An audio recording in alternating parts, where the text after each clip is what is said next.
മുനമ്പത്തെ ജനങ്ങൾ നടത്തിവരുന്ന റിലേ നിരാഹാര സത്യഗ്രഹ സമരം 100ാം ദിനത്തിലെത്തി. രാപ്പകൽ സമരം തൃണമൂൽ കോൺഗ്രസ് സംസ്ഥാന കൺവീനർ PV അൻവർ ഉദ്ഘാടനം ചെയ്തു. ജുഡീഷ്യൽ കമ്മീഷൻ നിലപാട് തങ്ങൾക്ക് അനുകൂലമാകുമെന്നാണ് സമരസമിതിയുടെ പ്രതീക്ഷ.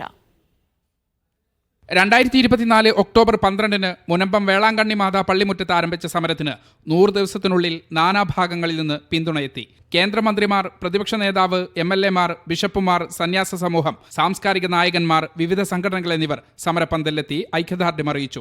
സമരം 100 ദിനത്തിലെത്തുന്ന ഇന്ന് രാവിലെ മുതൽ 24 മണിക്കൂർ രാപ്പകൽ സമരം നടത്തുന്നുണ്ട്. മുൻ MLA-യും തൃണമൂൽ കോൺഗ്രസ് സംസ്ഥാന കൺവീനറുമായ PV അൻവർ രാപ്പകൽ സമരം ഉദ്ഘാടനം ചെയ്തു. വൈകിട്ട് PC ജോർജ് സമരപ്പന്തൽ സന്ദർശിക്കും. 4:30 ഭൂസംരക്ഷണ സമിതിയുടെ നേതൃത്വത്തിൽ പേപ്പർ വീടുകൾ നിർമ്മിച്ച് തലയിലേറ്റി കടലോരത്ത് നിൽപ്പ് സമരവും നടത്തും. വിഷയത്തിൽ സർക്കാർ നിയോഗിച്ച ജുഡീഷ്യൽ കമ്മീഷൻ അടുത്ത മാസം റിപ്പോർട്ട് സമർപ്പിക്കും. മീഡിയ 1 കൊച്ചി.